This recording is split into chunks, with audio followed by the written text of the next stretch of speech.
भारत में गाय को माँ का दर्जा दिया जाता है। उसे गौ माता कहते हैं। उसकी पूजा की जाती है। ऐसा माना जाता है कि गाय में करोड़ों देवी देवताओं का वास है और कई तरह के कर्मकांड और पूजा अर्चना में भी गौमूत्र और गोबर का प्रयोग सामान्य बात है। गायों को मारना या बीफ खाना हिंदू कम्युनिटी में बहुत ही गलत माना जाता है। अधिकतर लोग तो बीफ खाने के बारे में सोच भी नहीं सकते, भले ही वो दूसरे एनिमल प्रोडक्ट्स इस्तेमाल करते हो। लेकिन आज की तारीख में भारत में इन जानवरों की स्थिति बहुत ही खराब है। उनके साथ वो सब कुछ हो रहा है जिसे सुनकर ही पशुओं और गायों से प्रेम करने वालों के होश उड़ जाएंगे। और सच्चाई तो यह है कि गाय भैंसों की इस दर्दनाक स्थिति में और उनके मारे जाने में हम सबका हाथ है। हम में से अधिकतर लोगों ने शायद सोचा भी नहीं होगा कि बीफ और गौहत्या के पीछे का असली कारण क्या है। तो एग्जैक्टली क्या हो रहा है इन जानवरों के साथ और उसे रोकने के लिए आप और मैं क्या कर सकते हैं।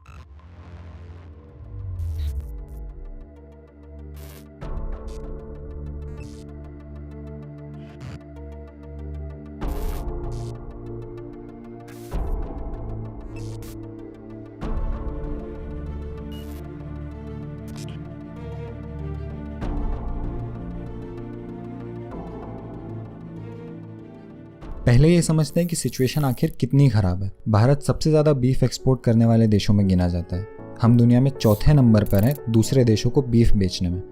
यानी भले ही हम अपने देश में बीफ ना खाएं, लेकिन हम जानवरों को काटकर दूसरे देशों को तो भेज ही रहे हैं। पूरी दुनिया में हर साल 3.25 करोड़ भैंसें मारी जाती हैं लगभग। इसकी 40% से भी ज़्यादा यानी लगभग 1,16,00,000 भैंसें केवल भारत में मारी जाती हैं। सरकार की agricultural and process food products export development authority, short में कहें तो एपीडा, सभी फूड प्रोडक्ट्स एक्सपोर्ट करने वाली कंपनियों को लाइसेंस देती है और यही एक रेड मीट मैनुअल भी पब्लिश करती है जिसमें जानवरों के एक्सपोर्ट को लेकर काफ़ी सारी जानकारी और नियम कायदे वगैरह होते हैं। इस किताब में आपको शुरू में ही मिल जाएगा कि भारत भैंस का मांस एक्सपोर्ट करने में बहुत आगे, इनफैक्ट सबसे आगे। हमारे फाइनेंस मिनिस्टर से भी जब इस बारे में पूछा गया तो उन्होंने भी यही कहा कि हम गाय का मांस यानी बीफ नहीं भेजते, लेकिन भैंस का मांस यानी कारा बीफ एक्सपोर्ट करने देते हैं। The bull, calf or the cow we do not export. But however, in the West, there is an expression called kara beef, which is used for buffaloes. The buffaloes are permitted, we can export buffaloes.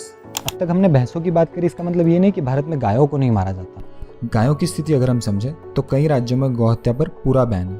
पूरा ban मतलब ना ही वहाँ गाय मारी जा सकती है ना ही उसके बछड़े। उसके बाद कई राज्य जिसमें काउ स्लॉटर तो बैन है, लेकिन बुल और बुलक्स एक सर्टिफिकेट के साथ मारे जा सकते हैं। उसके बाद फिर 2 राज्य ऐसे हैं जहाँ पर काउस, बुल्स और बुलक्स तीनों को ही एक सर्टिफिकेट के साथ मारा जा सकता है। और फिर उसके बाद में नॉर्थ ईस्ट और केरला, ये 2 जगह ऐसी हैं जहाँ पर काउ स्लॉटर पर कोई बैन नहीं है। अब अक्सर होता यह है कि जिन राज्यों में काउ स्लॉटर बैन है वहाँ से जानवरों को गाड़ियों में भर के दूसरे राज्यों तक पहुँचाया जाता है जहाँ उन्हें कानूनी रूप से मारा जा सके। आए दिन ऐसी खबरें देखने को मिलती रहती हैं और खबरें ये भी आती हैं कि भैंस का मांस बोलकर गाय का मांस एक्सपोर्ट किया जा रहा है और भारत से बांग्लादेश में गायों की स्मगलिंग की जा रही है। यानी इस बात में कोई दो राय नहीं है कि इस देश में बहुत बड़ी संख्या में गाय और भैंसें दोनों मारी जाती हैं और जब तक भैंसें मरती रहेंगी तब तक गाय भी मरती रहेंगी, क्योंकि पूरा भारत ही गायों को पालकर गौशालाओं में नहीं भेजने वाला है। तो इस सब का कारण क्या है? क्यों इतने ज़्यादा जानवर इतनी ज़्यादा संख्या में मारे जा रहे हैं? तो सच्चाई यह है कि भारत में गाय भैंसों की इतनी ज़्यादा हत्या का सबसे बड़ा कारण डेयरी इंडस्ट्री है, दूध उद्योग, यानी आपका और मेरा दूध पीना और दूध के प्रोडक्ट्स इस्तेमाल करना। बात सुनने में बहुत अजीब लग सकती है और आपके मन में कई ख्याल आएंगे कि प्राचीन काल से दूध हमारी संस्कृति का हिस्सा रहा है, ऋषियों के पास गायें होती थी और ऐसा कैसे बोल सकते हैं। पर आप एक खुले दिमाग के साथ सुनिए और यकीन मानिए पूरा वीडियो देखने के बाद बात एकदम साफ हो जाएगी। तो देखते हैं कि बीफ के पीछे दूध का हाथ कैसे है। कहानी शुरू होती है बछड़े के पैदा होने के साथ। गाय भैंसों का दूध निकाला जाता है और उनसे मुनाफा कमाया जाता है। अब डेयरी इंडस्ट्री के लिए दूध देने वाली गाय और भैंसें तो काम की है, लेकिन जो नर बछड़े हैं, गाय के हों चाहे भैंस के हों, और जो बूढ़ी गाय और भैंसें, वो डेयरी इंडस्ट्री के किसी काम की नहीं है। जानवर दूध तभी देता है जब उसे बच्चा होता है। तो यहाँ जो मादा बछड़े पैदा होते हैं, फीमेल, उन्हें तो दूध के लिए रख लिया जाता है, लेकिन जो नर बछड़े पैदा होते हैं उनकी डेयरी इंडस्ट्री को कोई ज़रूरत नहीं। दूसरी बात, एक गाय एक उम्र तक ही बच्चे पैदा कर सकती है। तो जब उसकी उम्र हो जाती है और वो बच्चे पैदा नहीं कर पाती या वो कम दूध देने लगती है और किसान पर बोझ बनने लगती है, तो भी वो गाय या भैंस किसी काम की नहीं रह गई। लेकिन किसान इन जानवरों से भी पैसे कमा सकता है, इन्हें बेचकर। ये गाय भैंसे और इनके बछड़े जाते हैं कत्ल खानों में, जहाँ ना सिर्फ इन्हें मांस के लिए बेचा जाता है बल्कि उनकी स्किन से चमड़ा या लेदर भी बनाया जाता है। उसके बाद फिर ये बीफ विदेशों में एक्सपोर्ट होता है और भी ज़्यादा दामों पर वहाँ बेचा जाता है। तो इस तरीके से ये प्रक्रिया चलती है और मार्केट में जो बीफ बिक रहा है वो आता दूध उद्योग से ही है, उसकी जड़ डेयरी इंडस्ट्री ही है। अगर कोई भी आपको इस प्रोसेस से हटकर कुछ भी बताता है तो वो झूठ बोल रहा है। आज की तारीख में यही हो रहा है। बीफ इंडस्ट्री के पीछे डेयरी इंडस्ट्री का हाथ है। इसके प्रूफ के लिए हम सरकार की उसी रेड मीट मैनुअल का सहारा लेते हैं। इसमें पहला चैप्टर है लाइफ स्टॉक रिसोर्सेज का, और वहीं आपको साफ शब्दों में मिल जाएगा कि जब जानवर दूध देने की उम्र के नहीं रहते तो उन्हें मांस के लिए इस्तेमाल कर लिया जाता है, साथ ही साथ नए पैदा होने वाले नर बछड़ों को भी। 2018 तक हमने दूध का उत्पादन 9 गुना बढ़ा दिया। पहले हम लोग 2 करोड़ टन दूध पैदा करते थे और आज हम 18 करोड़ टन दूध पैदा कर रहे हैं। और इसी के साथ 1960 से लेकर 2018 तक में हमने बीफ का कारोबार भी 2.5 गुना बढ़ा दिया है। मतलब ये दोनों चीज़ें साथ ही चल रही हैं। कुछ ही समय पहले मैंने भारत की मिनिस्ट्री की एक ट्वीट देखी। इसमें बड़ी खुशी से बताया जा रहा है कि ऐसी टेक्नोलॉजी डेवलप करने में हम सफल रहे हैं जिसमें कि 90% चांसेस हैं फीमेल काफ होने के, यानी मादा बछड़ा होने के। क्या इससे ये बात बिल्कुल साफ नहीं हो जाती कि नर बछड़े तो हमें चाहिए ही नहीं और वो डेयरी इंडस्ट्री पर सिर्फ एक बोझ है? ये सब सुनकर तुरंत आपको लगेगा कि समस्या दूध में नहीं है, समस्या तो हत्या में है। और आपके दिमाग में इस प्रॉब्लम के कुछ सोल्यूशंस भी आ गए होंगे।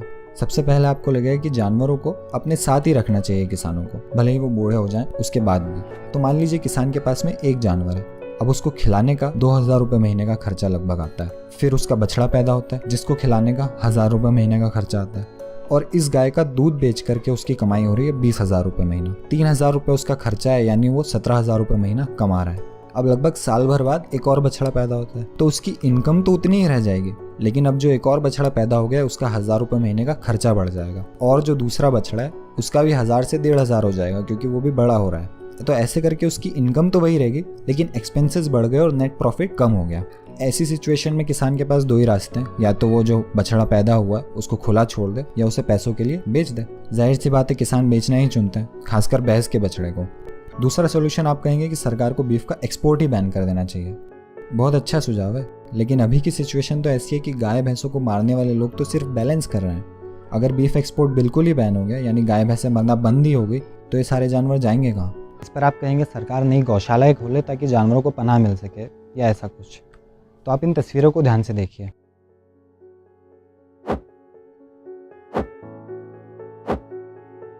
क्या आपको इनमें कहीं भी भैंस दिखाई दी? नहीं, सिर्फ गाय थी। याद कीजिए आखिरी बार आपने आवारा भैंस को गली में कब देखा था? शायद कभी नहीं। इससे पता चलता है कि भैंसों के कटने पर तो हम सबकी मंजूरी है ही।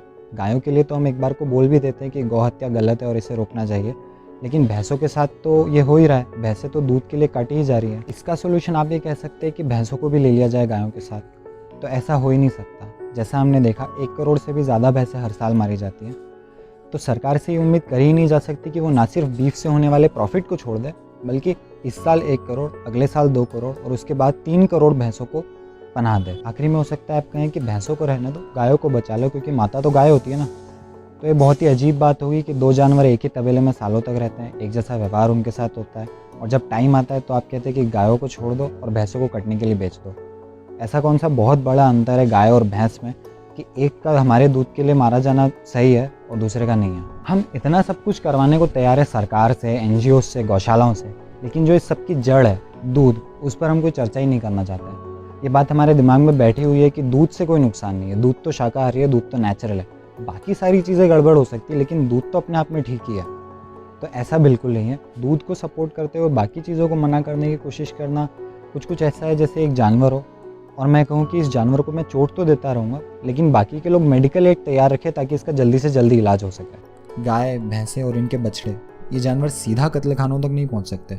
भारत में बीफ की बड़ी बड़ी कंपनियां नहीं हैं जो केवल मांस के लिए साल 2 साल गाय भैंसों को पाले। ऐसा भारत में नहीं होता। दूध की डिमांड ही इन जानवरों को कत्लखानों तक पहुंचाती है। भारत में एक छवि हमारे दिमाग में बैठी हुई है कि हम तो दूध के लिए इस्तेमाल किए गए जानवरों को अपने परिवार का सदस्य मानते हैं, उन्हें बड़े प्रेम से रखते हैं।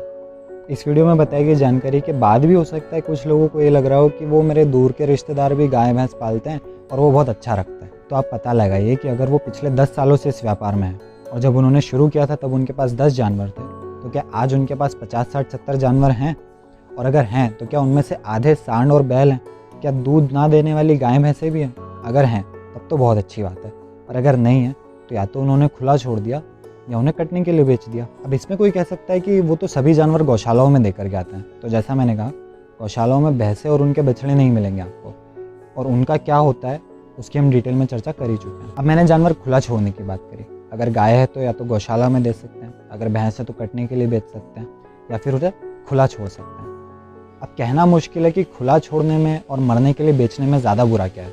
खुले छोड़े हुए जानवर खाने की तलाश में आसपास लोगों के खेतों में घुस जाते हैं, जो लोगों को पसंद नहीं आता ऑब्वियसली, और वो जानवरों को सज़ा देते हैं। या फिर ये जानवर भूखे घूमते रहते हैं, और या फिर ये प्लास्टिक खा लेते हैं, बीमार हो जाते हैं, और ऐसे या वैसे इस तरीके से या उस तरीके से अक्सर दर्दनाक मौत ही मरते हैं। और यहाँ हिंदू मुस्लिम की कोई बात नहीं है कि मुस्लिम ही अधिकतर इस कारोबार से जुड़े हुए हैं और हिंदू इससे दूर ही रहते हैं, या मुस्लिम ही तो बीफ खाते हैं, पहले उनको बोलो कि बीफ खाना बंद करें तब हम दूध छोड़ेंगे। ऐसा नहीं है।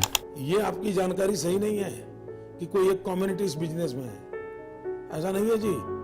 मेरे कई जैन मित्र हैं जो इस व्यापार में है। इसको किसी कम्युनिटी से मत जोड़िए।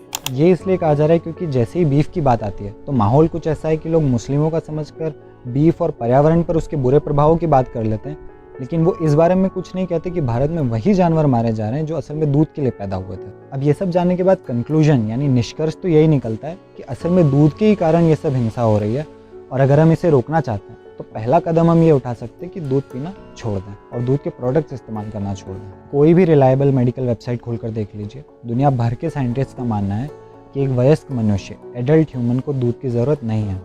वो सभी पोषक तत्व फल और सब्जियों से पा सकता है। कुछ दशकों पहले ज़रूर दूध ने हमारी भूख मिटाई थी, लेकिन आज हमारे पास एक स्वस्थ जीवन जीने के लिए कई विकल्प है और हमें दूध की ज़रूरत बिल्कुल नहीं है। इस वीडियो का मकसद ये साबित करना नहीं है कि सरकारें, NGOs और गौशालाएं किसी काम की नहीं। यहाँ बात ये कही जा रही है कि ये सब जो हिंसा हो रही है इसकी जड़ में दूध उद्योग यानी डेयरी इंडस्ट्री है। बहुत अच्छा है जीव हत्या और जानवरों की तस्करी के खिलाफ सोशल मीडिया पर आवाज़ उठाना, लेकिन शायद इसका पहला कदम आप घर पर ही उठा सकते हैं, दूध और दूध के प्रोडक्ट्स छोड़कर।